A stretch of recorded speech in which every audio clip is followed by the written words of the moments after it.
Hello दोस्तों। आज हम लोग नागरिकता देखने वाले हैं। नागरिकता संविधान के भाग 2 आर्टिकल 5 से 11 में दिया हुआ है।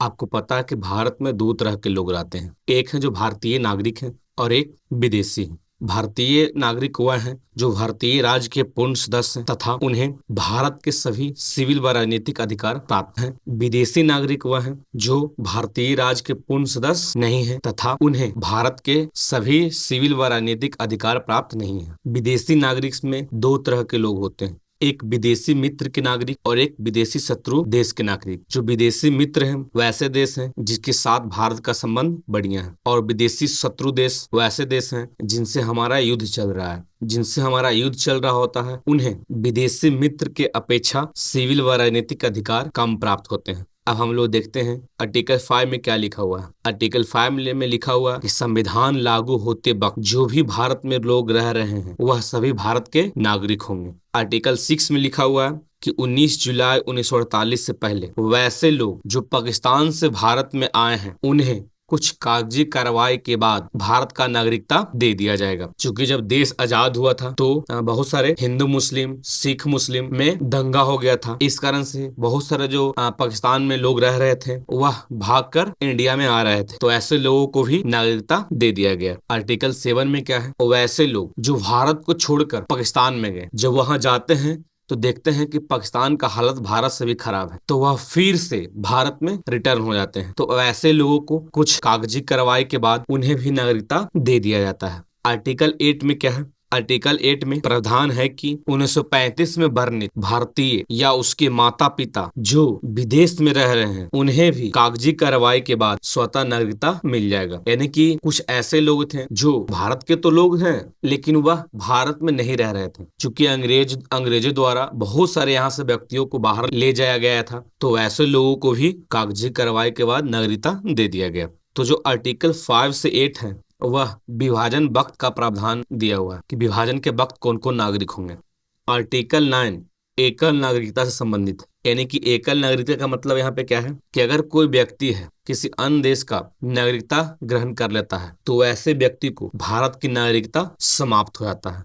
ठीक। आर्टिकल 10 में लिखा हुआ है कि वैसे लोग जो पहले से भारत के नागरिक हैं उन्हें नागरिकता समाप्त नहीं किया जाएगा। अब आगे देखेंगे कि जो देशीकरण या पंजीकरण द्वारा जिन्हें नागरिकता मिलता है उन्हें नागरिकता समाप्त करने का प्रावधान है, लेकिन जो भारत के नागरिक पहले से ही हैं उन लोगों का नागरिकता समाप्त नहीं किया जाता है। अगर वह कोई गलती करते हैं तो उन्हें पनिश किया जाता है, जेल भेजा जाता है। आर्टिकल 11 में दिया हुआ है कि संसद को यह अधिकार है नागरिक संबंधी वह कोई भी प्रावधान बना सकता है। संसद कहने का तात्पर्य है लोकसभा एवं राज्यसभा। तो ये इन दोनों को नागरिकता से संबंधित प्रावधान बनाने का अधिकार है। और संसद द्वारा आर्टिकल 11 को आधार बनाते हुए 1955 में नागरिकता अधिनियम बनाया गया। इसमें 26 जनवरी 1950 के बाद कौन कौन नागरिक होंगे उसके बारे में बताया गया। तो इसमें 5 तरह से नागरिकता प्राप्त करने का प्रावधान किया गया है। पहला है जन्म से नागरिक। वैसे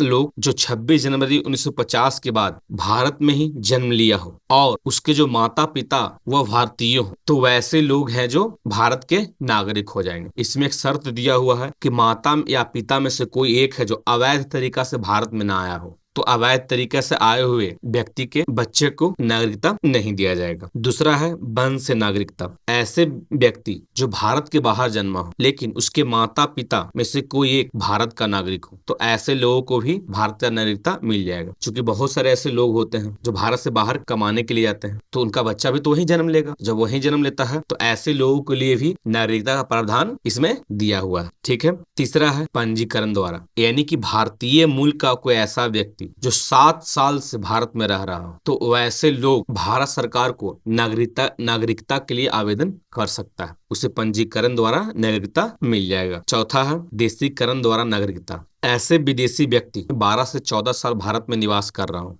और उसका चरित्र है जो अच्छा हो और वह संविधान के प्रति निष्ठावान हो, तो वैसे लोग भी भारत सरकार को यह आवेदन कर सकता है कि मुझे नागरिकता चाहिए। जैसे हाल ही में आपने देखा होगा कि जो अदनान सामी हैं वो पाकिस्तान के रहने वाले हैं, लेकिन वो बहुत लंबे समय से भारत में रह रहे थे, तो उन्होंने भारत सरकार को आवेदन किया कि हम भारत में रहना चाहते हैं, भारत के नागरिक होना चाहते हैं, तो उन्हें भारत का नागरिकता दे दिया गया।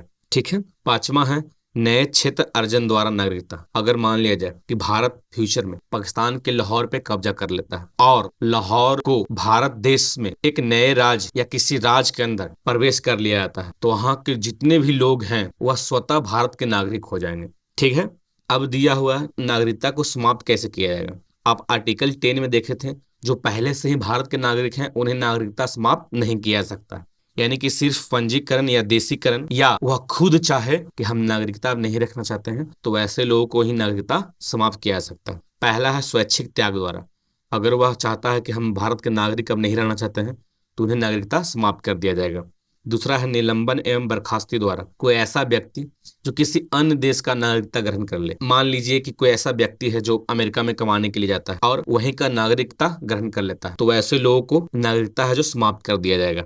तीसरा है वंचना द्वारा। वंचना द्वारा पंजीकरण एवं देशीकरण द्वारा प्राप्त नागरिक को ही नागरिकता से वंचन किया जाता है। इसमें दिया हुआ है कि अगर वह नागरिकता फर्जी तरीके से प्राप्त किया हो, तो ऐसे लोगों को नागरिकता समाप्त कर दिया जाए। अगर वह संविधान में विश्वास नहीं रखता हो, यानी कि संविधान का अवमानना करता हो, तो ऐसे लोगों को भी नागरिकता समाप्त कर दिया जाएगा। नेक्स्ट है पंजीकरण और देशीकरण द्वारा प्राप्त नागरिक व्यक्ति, अगर वह भारत के शत्रु देश का सहयोग करता है, तो ऐसे लोगों को भी नागरिकता समाप्त कर दिया जाएगा।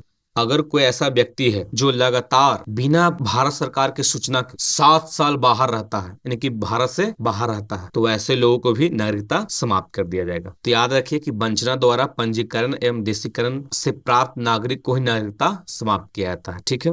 अब हम लोग समझते हैं आप प्रवासी भारतीय, भारतीय मूल के व्यक्ति और विदेशी भारतीय नागरिक में अंतर क्या क्या है। आप प्रवासी भारतीयों को एनआरआई कहते हैं, भारतीय मूल के व्यक्ति को पीआईओ कहते हैं और विदेशी भारतीय नागरिक को ओसीआई कहते हैं। तो अप्रवासी भारतीय कौन है। वो ऐसे व्यक्ति हैं तो भारत के ही नागरिक, लेकिन वह पढ़ने के लिए या कमाने के लिए वो भारत के बाहर रह रहे हैं, तो ऐसे लोगों को नॉन रेजिडेंट इंडियन कहा जाता है, यानी कि एनआरआई कहा जाता है। चूंकि यह भारत के नागरिक हैं, तो इन्हें सभी सिविल व राजनीतिक अधिकार प्राप्त है। दूसरा है पर्सन ऑफ इंडियन ऑरिजिन, यानी कि भारतीय मूल के व्यक्ति, वैसे लोग जिनके पूर्वज भारतीय थे और इनके दादा या परदादा कोई भी है जो भारत से बाहर जाकर वही निवास कर गए थे, तो ऐसे लोगों को भारतीय मूल के व्यक्ति कहा जाता है। और यह एक तरह से विदेशी नागरिक ही होते हैं, क्योंकि वह भारत का नागरिकता ग्रहण नहीं किए हुए रहता है, वह किसी अन्य देश का ही नागरिकता ग्रहण किए हुए रहता है। ऐसे लोगों को तो कोई विशेष लाभ नहीं है। जिस तरह से विदेशी लोगों को ट्रीट किया जाता है, ठीक ऐसा ही इन लोगों के साथ भी ट्रीट किया जाता है। भारतीय मूल के व्यक्ति को भारत आने के लिए वीजा की आवश्यकता पड़ता है और वह वीजा के अनुसार ही भारत में गतिविधियां कर सकता है। अगर मान लिया कि वह ट्रेवल करने भारत में आया है, तो वो सिर्फ घूम सकता है, यहाँ आकर बिजनेस नहीं कर सकता। ठीक। तो जो वीजा में लिखा हुआ है उसी के अनुसार भारत में गतिविधियां कर सकता है। ठीक है। तीसरा है विदेशी भारतीय नागरिक, ओवरसीज सिटीजन ऑफ इंडिया। यह वैसे लोग हैं जो हैं तो विदेश में रहते हैं, विदेश के नागरिक, लेकिन साथ में या विदेशी भारतीय नागरिक के कार्ड होल्डर हैं। ऐसे लोगों को भारत में बहुत ही लाभ मिलता है। इन्हें एक तरह से मान लीजिए कि एनआरआई, नॉन रेजिडेंट इंडियन की तरह ट्रीट किया जाता है। इन्हें आजीवन भारत का वीजा दिया जाता है, यह कभी भी आ जा सकते हैं। ठीक है। भारत में सभी गतिविधियां कर सकते हैं, सिर्फ शोध कार्य को छोड़कर। इन्हें पीआईओ से बहुत ज्यादा ही लाभ मिलता है। तो आज का लेक्चर सिर्फ यहीं तक। हम लोग मिलते हैं नेक्स्ट वीडियो में। तब तक इस चैनल को लाइक करें, शेयर करें, सब्सक्राइब करें। थैंक यू, धन्यवाद।